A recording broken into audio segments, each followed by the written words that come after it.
Loud. All right. Let's This go. is a weekly webinar. I don't even know what number it is. 13, I believe.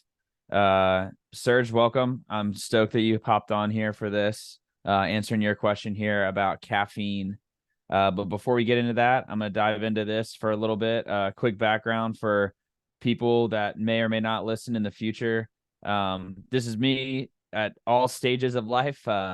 You know, health and wellness has always been something that I was doing, but I was 150 pounds soaking wet here, early days of college, and then, up into 230 pounds, kind of not really happy with the way that I was working and the way that I was progressing through my health and wellness journey.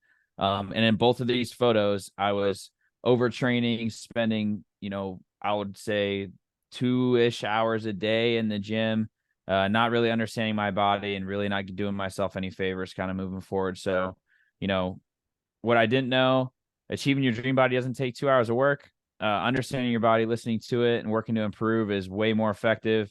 And now I train hard, but it's only about 45 minutes a day.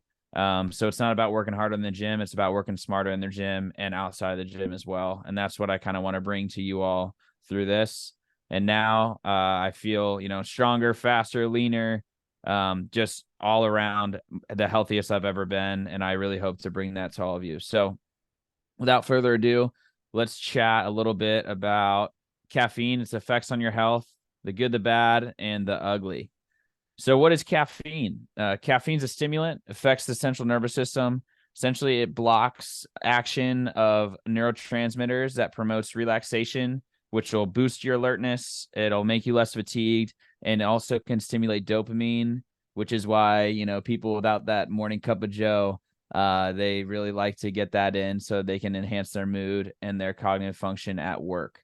Um, so, typically this is going to happen as far as benefits with stimulation. Again, I talked about that a second ago. Enhanced performance. It can actually start to promote adrenaline, increase heart rate. It can mobilize fatty acids as well and fat tissues, which would actually promote fat burn.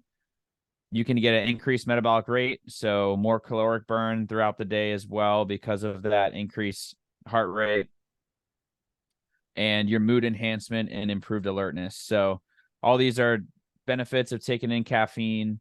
We're going to chat a little real quick now about what the catch is. So the catch, caffeine, that sounded pretty sweet. Better mood, increased fat loss, all these kind of other things, but we'll chat a little bit about the downs now. So caffeine dependence and tolerance is something that can come up. So let's say you start to have your caffeine, you start with, 100 milligrams or 50 milligrams, which is in a cup of coffee. In the beginning, it starts to give you a really big, uptick of productivity. You start to feel good. You start to do all these other things. And then eventually you're going to get used to that 50 milligrams, and then you're going to have to up it to 100 milligrams. So you're up to 2 cups of coffee, and then 3, 4, 5, 6. And then eventually you're starting to become the person that needs a cup of coffee even before you go to sleep, which is when it starts to really take away from its positive effects, which we'll talk about here. So effects on sleep. If you're somebody that drinks coffee right before bed, I'd say that it makes it really difficult for you to go to bed with all that caffeine coursing through your veins. So you can get a delayed onset of actually going to sleep, and then reduce sleep quality as well. It's a diuretic. It makes you have to pee. Break that down for us dummies here, so we can understand it. So after that, your body can actually start to adjust to that diuretic effect over time. But initially, especially, it's something that makes you have to pee. And sometimes people get the coffee poops too. So we'll throw that out there. Increased heart rate and blood pressure. So if you're somebody who has cardiovascular disease, this could be something for you to avoid, especially in high doses, because it could eventually damage your cardiovascular system. And the jitters. So as far as athletic performance is concerned, or just general life, some people that need to be very technical with their hands. I think about like a welder, a surgeon, something like that. Slugging 5 cups of coffee before you pop into a surgical room might not be the best move for you. So understanding your limits and knowing what it takes for you to be effective but not overly jittery is something for you to consider as well. All right. basically, I know that you're drinking this shit, but how much is too much, right? So the FDA recommends a standard 400 milligrams of caffeine per day. This is essentially going to equate to about 8 cups of coffee throughout the day. So exceeding this amount, you could end up having those issues with your sleep, insomnia, restlessness, heart palpitations, or GI issues. So your gut could start to feel really, really bad when you're taking in too much caffeine. You can also have a ton of sensitivity if you're somebody who doesn't drink it a lot. So just being aware of your sensitivities as well as, general health concerns and benefits and the, I guess, pros cons list for when you're taking in caffeine is really important. And moderation in general is crucial. Blaze, is there a correlation between body weight and caffeine consumption? Like, can you consume, let's say, like alcohol, for example, right? There's certain, the more you weigh, the more you technically can like consume, right, or whatever. Does that correlate with caffeine as well? Like, let's say you have more body mass, body fat, muscle, whatever. Can you consume more caffeine, or is that kind of the same for each person? So as far as, FDA guidance with them having that 400 milligrams of caffeine, that's across all people. Mm-hmm. I would say that the effects of when the caffeine comes in is going to vary depending on your genetics, your cardiovascular health, your tolerance and ability to, take in and properly digest and ingest the caffeine as well. So I'd say varies person to person. I know some people that drink coffee before they go to sleep. I know some Mm-hmm. people that have never had coffee, myself included, that don't ever do it. So it's I think would totally depend on who you are, as well as the goal of what you're drinking it for is definitely something else to consider. Mm-hmm. So a couple ideal sources. This is, pulled straight out of PubMed here too. So, green tea is something that has a little bit of caffeine in there. Matcha is another like green tea adjacent powder. And this is the kind that I actually drink. I've got another one too, but this is available at Costco. And it's super clean. It's low calories. It doesn't have a ton of sugar in it. And then Yerba Mate is something that I actually didn't really do a ton of research on until I was creating this slideshow for you guys. But Yerba Mate is essentially another type of tea where they have blend of leaves that makes this caffeine clean source. So I know you've probably seen the cans look very similar to this picture on the right here. And that's where the Yerba Mate is used for. Last ideal source, you already know what it is, baby. That dark chocolate. Another one, not quite as clean as the first three, but definitely something else that'll give you a little bit of caffeine kick with that chocolate. All right. So what do I do? I have never had coffee before. I am 28 and change years young. I've never had coffee. I think part of it was because I took a bet in college that I couldn't make it through an engineering program without it. And I still am owed $50. So, Steve Reynolds, if you ever listen to this podcast, pay up, bro. You still owe me money. Uh, Dude, now that you mentioned, oh my God, I mean, I'm sure you don't know this because you never had to partake. Um, in the back of the Chase Hall wardroom, there are these. This is gonna sound so terrible. It's like pre-made coffee that's like concentrated, and then they just like pour hot water through it, and it's like that's how they would make like coffee at the academy, which is like the shittiest way possible. So just kind of like because I'll go there like before class every single morning, and now you mention it, I'm like, damn, dude. So anyway, just thought I'd put it out there. for sure. Yeah, definitely Yeah. varying sources of, we'll say, like caffeine that will have varying benefits for you as well. So vetting that, having an understanding of what's going in is super important. And another thing to consider too is that there's a lot of people that they'll go to Starbucks and they'll buy their $7 coffee. Another huge thing that I think a lot of people don't realize is what is actually going into that in regards to sugar intake and total caloric intake. So a really, really good thing for you to investigate if you're a coffee person that's going to go out and purchase coffee at Starbucks, Dunkin' Donuts, whatever. If you're getting this latte, there could be like 400 or 500 hidden calories in there that you're drinking and taking in that you're not really thinking about as your day kind of progresses. And depending on your goal, that could be the difference between you making progress and you stagnating or even going the opposite direction. So another thing for you to kind of consider.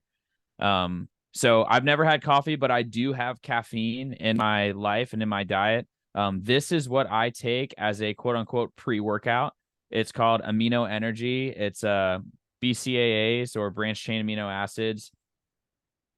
Excuse me. And it's essentially going to help you with. I take 2 scoops. Each scoop is about 50 milligrams of caffeine. I do 2 right before a workout, and I find that it just kind of helps me dial in. There's no sugar in it. It's another like really clean supplement, and it's pretty cheap. You can get 65 servings of it. I want to say I paid like $40 for the little tub there. So it's definitely something that I found effective, and the watermelon flavor is just, it's just lovely. So the other thing I do is I'll have matcha on occasion. Again, that blend that I kind of showed you before, I've got that one from Costco and another one that I definitely enjoy that's organically sourced that they actually import from overseas. That's really great. And I can drop that information for that company in as well. They're called Johnny Matcha. That's really great. But another thing to be really mindful of is the harmful additives that can be in matcha. So when I first started drinking it, I would drink the Trader Joe's matcha, and I don't want Trader Joe's to come after me. But I will say that their matcha had a ton of hidden ingredients in there. And one serving of Trader Joe's matcha was about 300 calories and a ton of sugar. And one serving of the organic matcha that I get from Costco, as well as the Johnny matcha, is like 20 calories. So just be aware that there's huge differences in caffeine sources as well in what you'd think would be, great source or whatever it is. Just read the label. And if you have questions about reading the label, shoot me a message and I can send you a free guide on how to kind of read a nutrition label for you. Even less occasionally than the matcha, I'll have a Celsius every once in a while when I really need a kick. Those have about 200 milligrams of caffeine in them. I think that most everybody has seen those. They're kind of like a new age, Bang or Red Bull or whatever it is. Supposed to be a little bit cleaner. As far as the, cleanliness of that caffeine intake source, I would say the other ones that I showed before here, the green tea, matcha, and the yerba mate, as well as the amino energy, would be a higher cleanliness type of intake versus the Celsius, just based on what I know about that product. All right. Here's your opportunity. What you got for questions? Anything? What is matcha? Is that a coffee substitute? Like coffee is, it's pretty simple. It's coffee beans ground up, hot water, whatever. Process how you want for taste. What is matcha? Yeah, so matcha is essentially another type of ground up tea like substitute. They basically farm all the ingredients out, and I'm not a matcha expert to be honest, but I actually got when I was uh being sold by a friend of mine on the Johnny Matcha train, he was basically breaking down all the way that they do it. And it's a certain type of plant that they utilize to then pull all the nutrients, I guess, as well, and they ground up the powder. But the matcha sources in general, like there's varying, we'll call like matcha business is basically as large as any other new age business where supplements or what have you. So on one end of the spectrum, you get organically sourced stuff straight out of Japan, and the other end of the spectrum, you get stuff that someone made in their garage and it's got a ton of additives and sugar and all these things to make it palatable, right? So just being Yeah. informed and being aware of what the difference is between the two, I think is going to be the most important thing for you.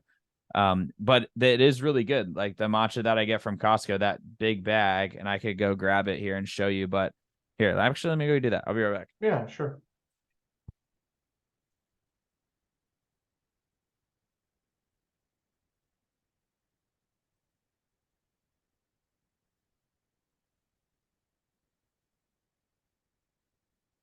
So I misspoke earlier. This is the bag right here, that organic matcha bag, and it's actually pretty big. I want to say, yeah, it says it has 225 servings. I think it was like $20.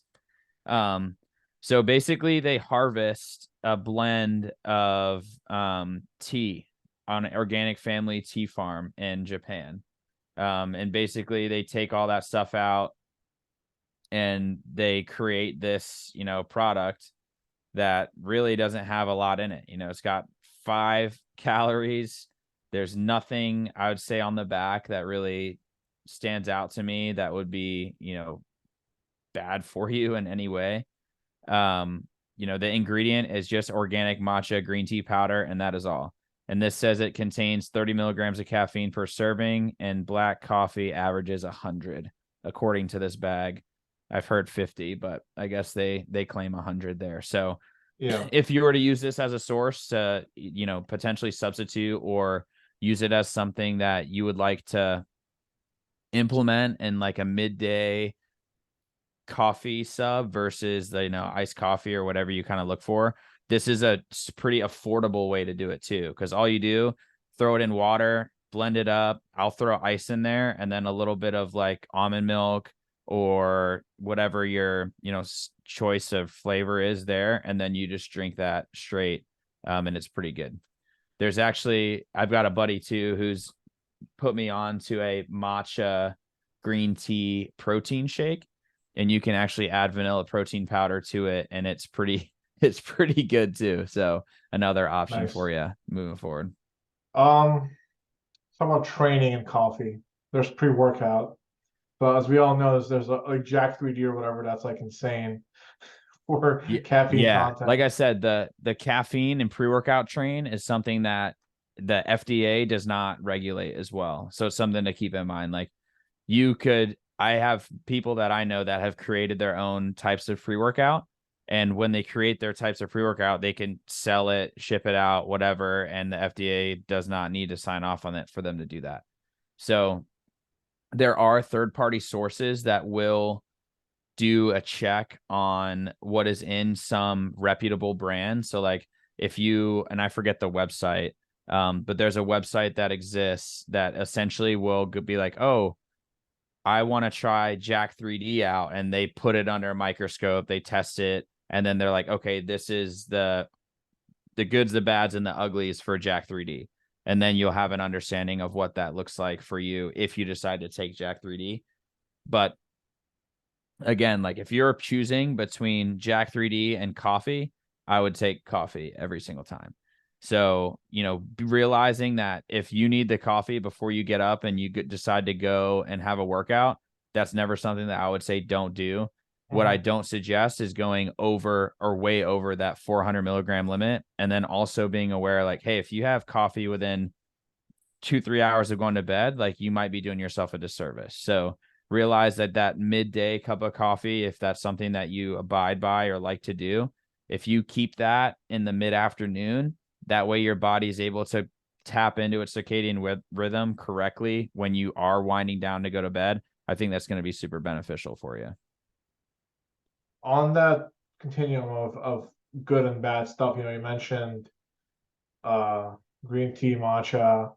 Where does coffee on that continuum of like healthiness or of healthy options?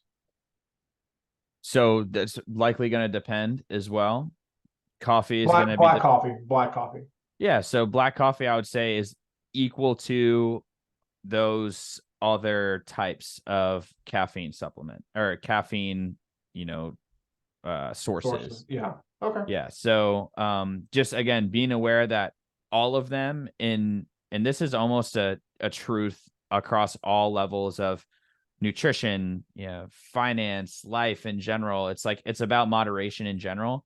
So if you're able to take a little bit of caffeine in there and you use it for the right purpose and you're mindful of what that purpose is, then I think you'll get the most benefit out of it.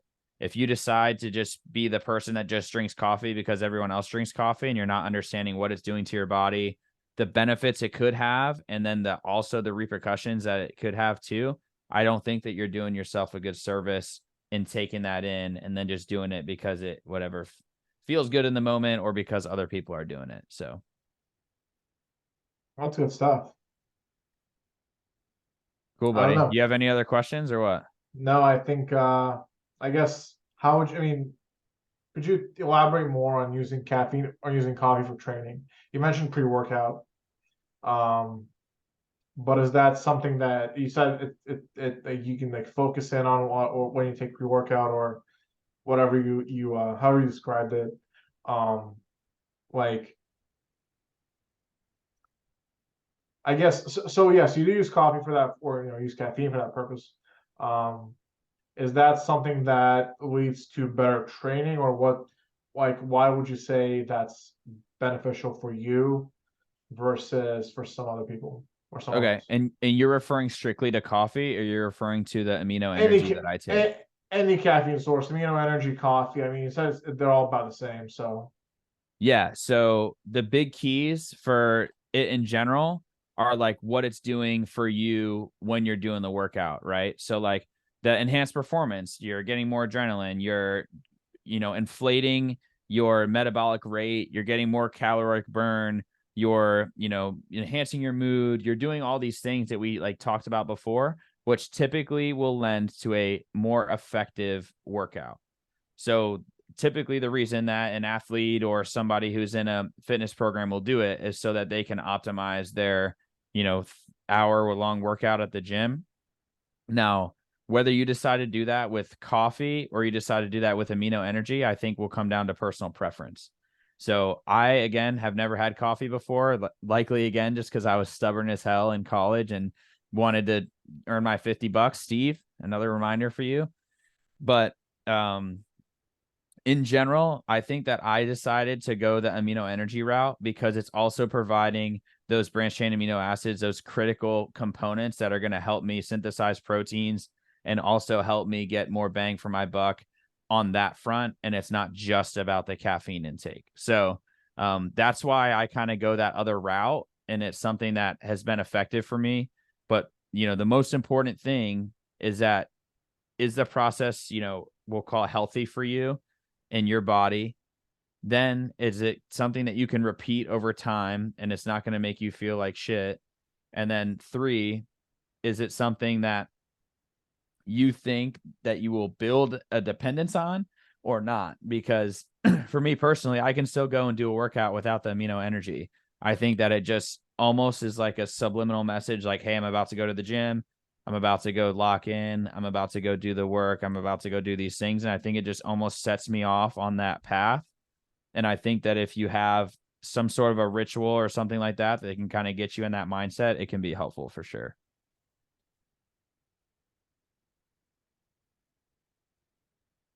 that's good. Yeah, that's good. Um, yeah, I mean, I guess my last question would be, let's say you're dependent on coffee or caffeine or whatever. How would you? Not that necessarily I think I am, but if you would consider yourself to be like a coffee fiend and then you always need coffee and it's like a problem or it can causes you're seeing negative effects, what would you say are some strategies to adjust or to lower your caffeine intake? Yeah. So if you're taking a ton of caffeine, there's just like anything, like any, well, drug or addiction or habit or anything like that you have, going off cold turkey is probably not the answer, right? So figuring out a way to safely wean yourself down to that, whatever that FDA level is, I would say is probably a good place to start. The other things that I haven't really spoke about a ton here, but it's all linked together is like, okay, you're taking all this caffeine, but why? I would ask you why. And you're like, oh, well, I'm tired at, 1 or 2 o'clock. And I'm like, okay, so how did you sleep? And you're going to be like, oh, I got 5 hours of sleep and blah, blah, blah. And I'm gonna be like, okay, so when you get 5 hours of sleep, your body's processors are able to do this. Your, you know, mind is able to recover this much, your muscles, all these other things. And now we're tapping into the recovery portion of like what the body's natural dependence on sleep is, as well as the relationship with the caffeine intake. So I would argue that if you are able to start to wane yourself down on the caffeine and then get the sleep train up, which is sleep effectiveness, sleep time, a bedtime routine, a wake routine, these types of things that can really set yourself up for prime recovery, then you'll start to not need as much caffeine because your body is more rested. You feel more ready to go without the substitute of caffeine. All right.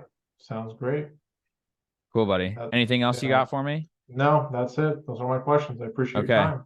Talk to me about the program a little bit. Are we feeling good about it? Are we making some progress? Talk to me a bit while I got you on the phone here. Sure. Yeah, going back into it. Still unpacking, obviously, getting my shit together, trying to find my scale somewhere. Um, that's why I've been weighing it, because I don't have a scale for real. It's like somewhere in the box. But yeah, getting to the harder workouts now. This morning I woke up a little sore. It got better throughout the day, but it's not.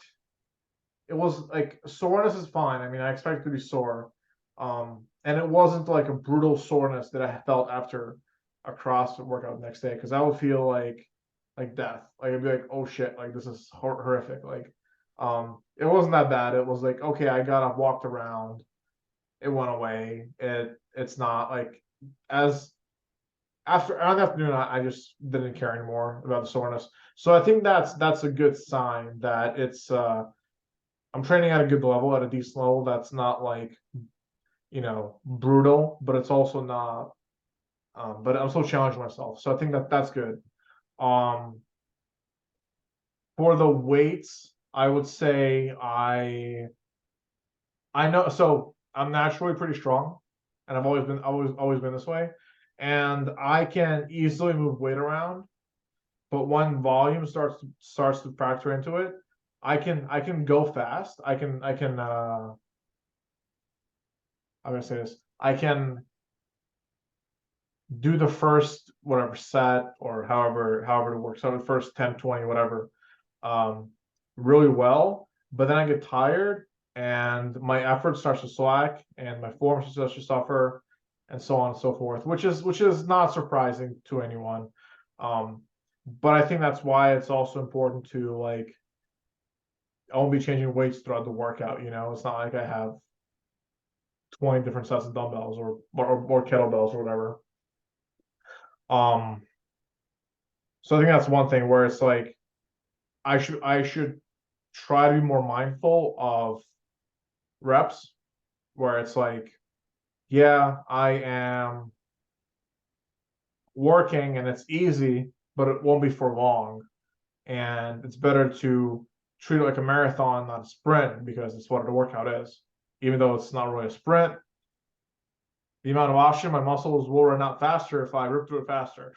Like, that's obvious enough. Like, you know what I mean?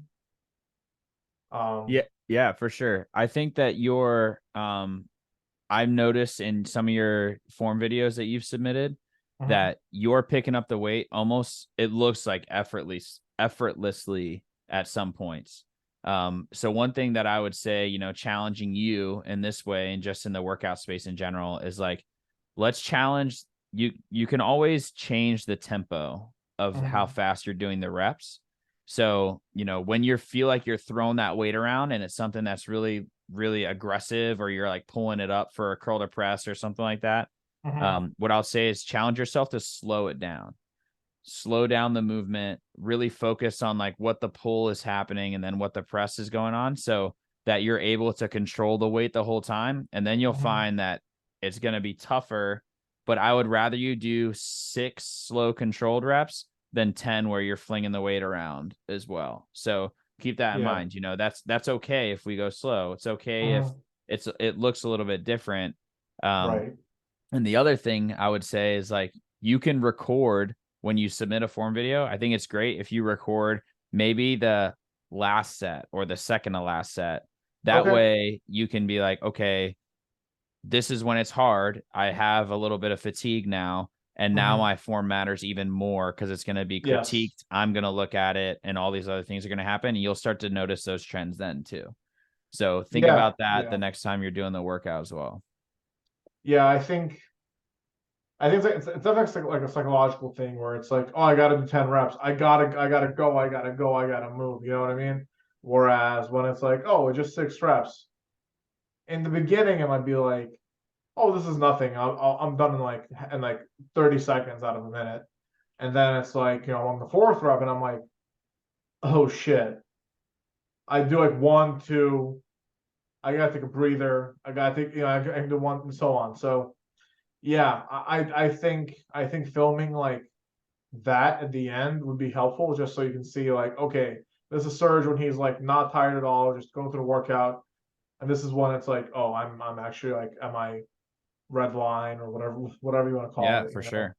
Um And I want you to know too, like the whole health and wellness journey is a yeah, marathon. It's not a sprint, right? Like, so exactly, if you show exactly. up and you do that and you continually do that over time, the reps get easier. Everything starts to kind of snowball. So don't get wrapped around the axle of like, hey, in round 4, I could only do 5 reps or whatever the case is on the workout of the day. Just Right. know that if you're showing up, if you're pushing yourself, if you're not, punting the workout and you're doing it, even if you're 100% for that day, effort wise, is really like 60% of where you normally feel like you're at because you slept Hmm. bad or you feel you're hungover, whatever that kind Sure, of yeah, looks like. whatever. So just knowing that you're giving what your 100% looks like is exactly all I'm asking for. Yeah, that makes sense. Another big thing I think is eating food that I don't order, frankly. I mean, and that's just kind of like a mindset shift. Like, one, it's cheaper, two, it's healthier. Yeah, Three, it's like I don't need to, go on DoorDash to get meals. I just go to my kitchen. You know what I mean? Like, for sure.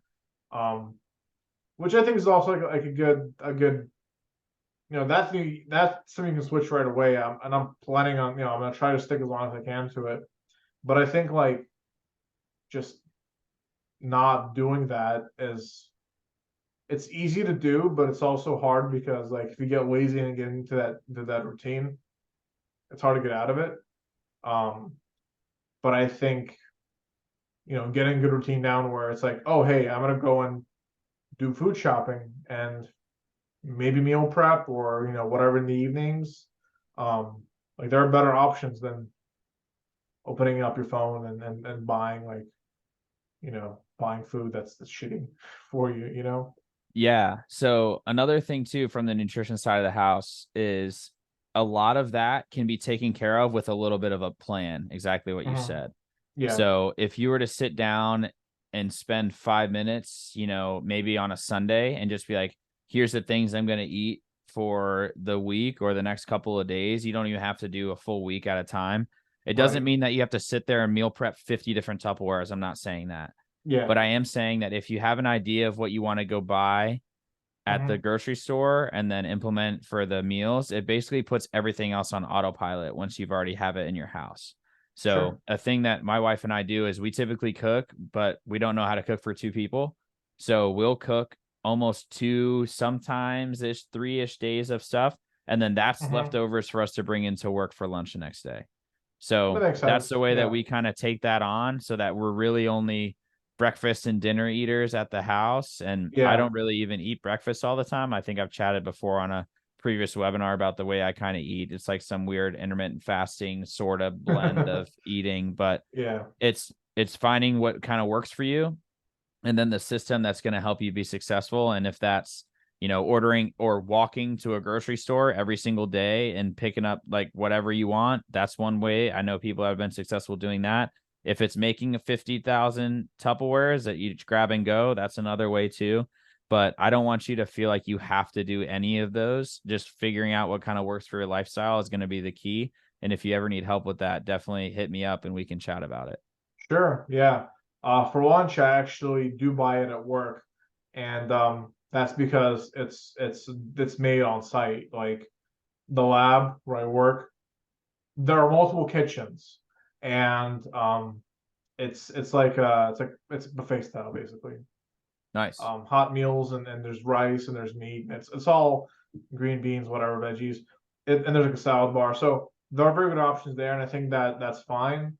Um, but obviously the at home stuff is harder. So and the weekends are, when you're doing it all yourself. But yeah, I think lunch is one meal that I'm single. I'm not like I don't like I have plenty of money to spend on food. So it's like, yeah, I can do lunch at work, for example. Yeah, for sure. So, All right, but man. yeah, That's yeah, all I dude, kind of have for us here. If you have anything else, feel free to shoot me a text or call. will do. And I appreciate you hopping on, and we'll see you on the next one. Yeah, man. I'll try my best to tune in. All right, buddy. See ya. Have a good night. See ya.